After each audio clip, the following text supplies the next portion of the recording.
Buen día. Hoy haremos una entrevista a Vidal Schmil. Para los que no conozcan a Vidal, él es un reconocido pedagogo y especialista en desarrollo humano con más de 3 décadas de experiencia en el ámbito educativo. Es fundador y director de Producciones Educación Aplicada. Él ha sido pionero en la creación de escuela para padres en México y América Latina desde 1984, ofreciendo talleres, conferencias y programas de formación dirigidos a madres, padres y docentes. Es autor de libros influyentes como Disciplina Inteligente, que tiene más de 600,000 ejemplares vendidos, Disciplina Inteligente en la Escuela, Aprender a Convivir en la Escuela y Berrinches, su manejo eficaz.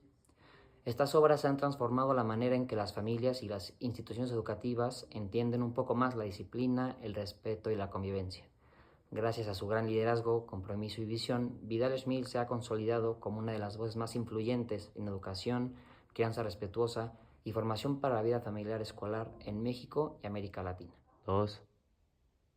Bueno, Vidal, pues muchas gracias por la oportunidad de la plática y de la entrevista. Me gustaría comentar contigo acerca de tu trayectoria como profesional y tus inicios también en este mundo de la pedagogía. Y me gustaría preguntarte cuáles fueron tus motivos iniciales para adentrarte en este mundo de la pedagogía y dedicarte al desarrollo humano.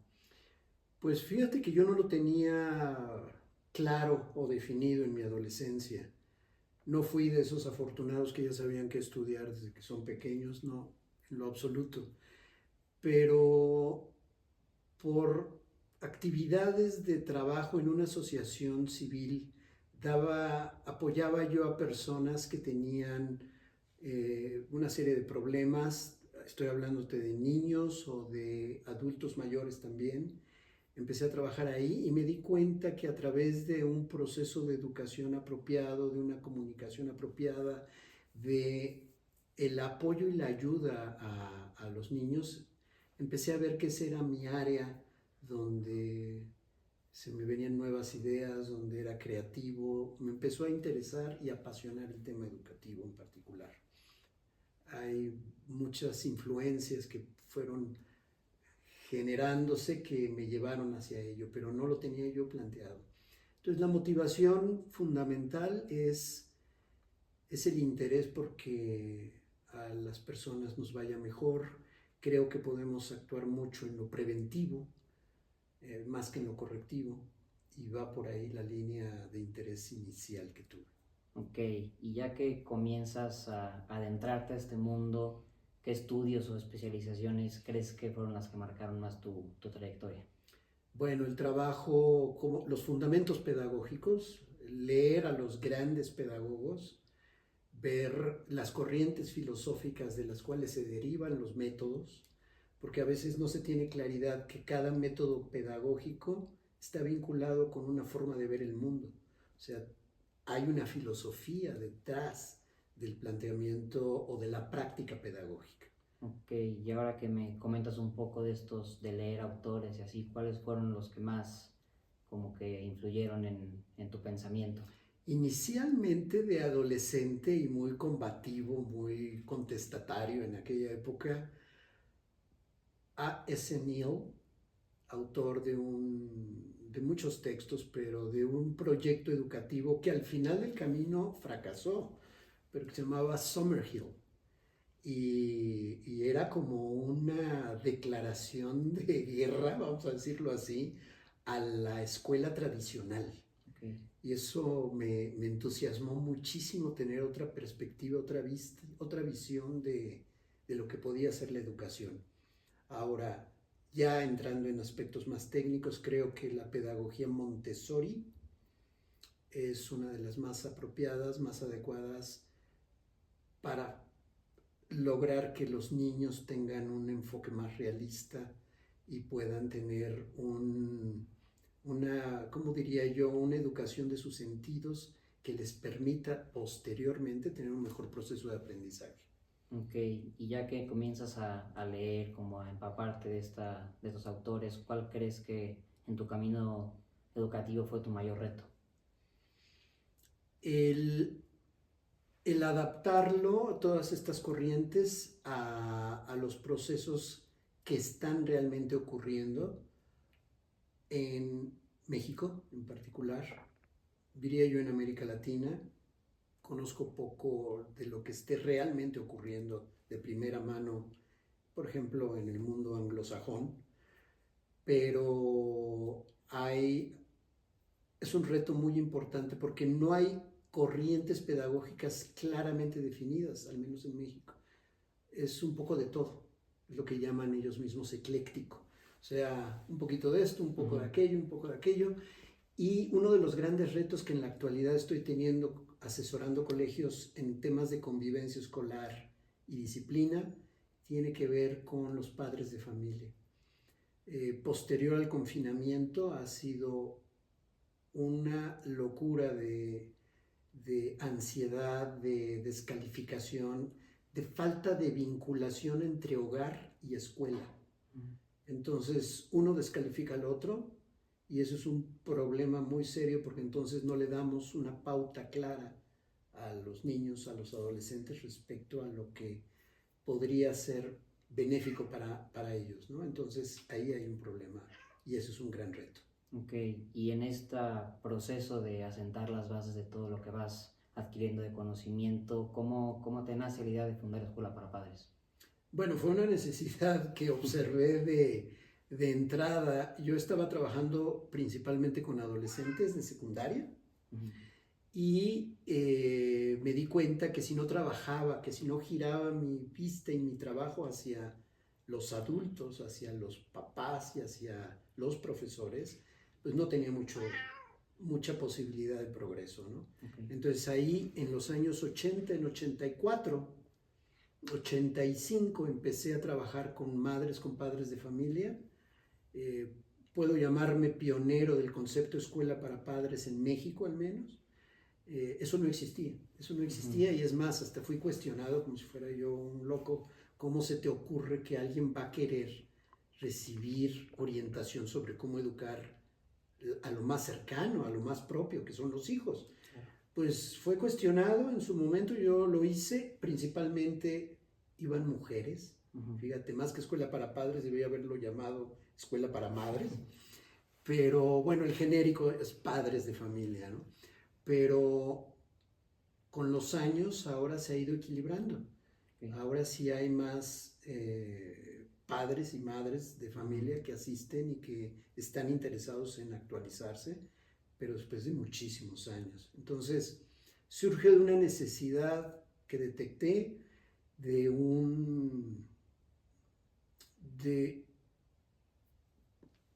cuestioné por qué tienes actualización permanente en cualquier profesión y como madre o como padre, que es una de las actividades más trascendentes que puedes llegar a tener, ¿cómo es posible que no te actualices? ¿Cómo es posible que un papá o una mamá no sepa sobre las etapas de desarrollo de su hijo? Que le esté pidiendo a un niño cosas que le corresponden a un adolescente o a un adolescente cosas de un adulto. No hay manera, pero eso es por ignorancia, no mala fe. Además, el maltrato, tanto físico como emocional, era una práctica común en la que supuestamente se educaba. En los años 80 se pensaba que todavía que dar golpes era parte del proceso educativo, ¿no? O amenazar a los hijos, o chantajearlos. Toda una serie de prácticas que eran completamente opuestas a lo que pues muchos autores han investigado a lo largo de los años en psicología y en desarrollo humano. Ok, ya con esta evolución, cambios y se integran más padres o le iniciaron más madres y estos retos y cambios que tiene este mundo pasándonos a otros tus proyectos, ¿cómo crees o cómo impacta el libro de Disciplina Inteligente? Bueno, en 2003 me atreví ya a publicar, fundé mi editorial para poder tener una distribución y un control más directo de mi obra y pues marcó un antes y un después. Yo podría decir que simplemente antes daba conferencias, asesoraba, pero al difundir el libro y al hacer una propuesta educativa en el hogar, se detonó una gran inquietud sobre el tema, uno de los planteamientos que hago en el libro Disciplina Inteligente es el cuestionamiento a la práctica de premios y castigos. Y ahí es donde muchos padres y profesores me cuestionaban, ¿no? Entonces, si quitas premios y castigos, ¿cómo controlas la conducta de los hijos? Y el planteamiento que yo les hago es que tú no controlas. Tú no puedes controlar la conducta de los hijos, puedes influir en ella, pero no controlarla. Es una fantasía de los adultos creer que con premios y castigos, condicionando a tus hijos como si fueran mascotas, vas a poder realmente influir en ellos. No, vas a lastimar la relación, vas a quebrantarla, a fracturarla. Ahora, esto no significa que, porque esa era la otra interpretación, si me quitas los premios y castigos, van a hacer lo que se les pegue la gana y va a ser una falta de control. No, hay todo un planteamiento alternativo a los premios a través de reconocimientos y a los castigos con respecto a una serie de consecuencias, pero con ciertos aspectos muy puntuales que los hacen diferente a los castigos, porque pueden creer que es lo mismo, pero dicho de otra manera. No, estoy haciendo un planteamiento totalmente diferente. Entonces yo creo que este libro y esta obra y este planteamiento que estoy haciendo sí está influyendo o ha influido de una manera positiva. Ya después de tantos años de haberlo publicado, hay gente que se me acerca y me dice el cambio que ha producido el hecho de que cuando me leyó por primera vez, pues su hijo era niño, muy pequeño, y ahora ya es un joven o un joven adulto y que tienen pues otra forma de vínculo y de relación, cosa que es muy satisfactoria después de tantos años, ver que sí he podido impactar de alguna forma en el bienestar de la vida de algunos niños y adolescentes, ¿no?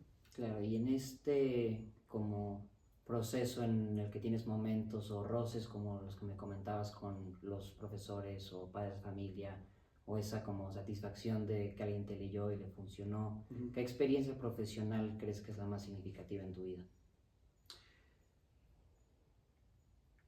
Cuando un niño, cuando un adolescente, he podido tener testimonios, por ejemplo, cuando asesoro escuelas, de cómo en lugar de ser castigados,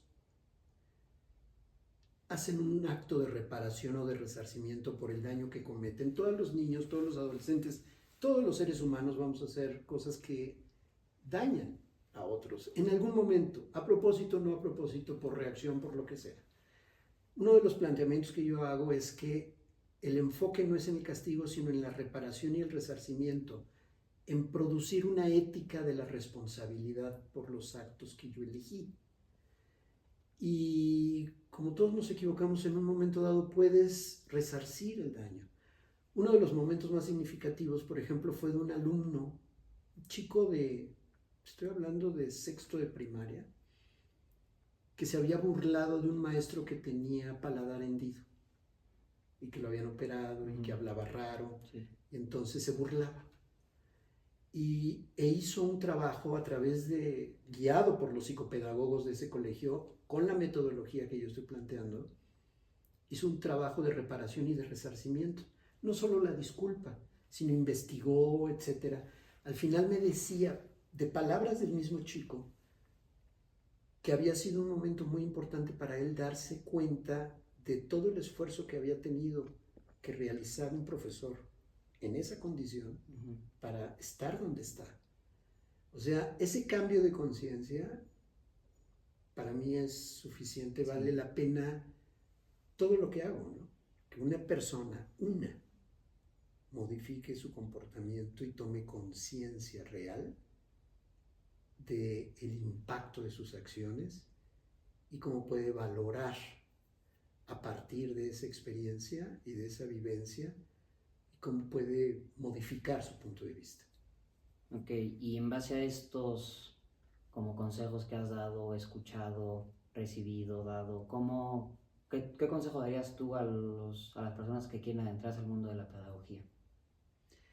No me encanta dar consejos. Yo lo que propongo son recomendaciones, sugerencias.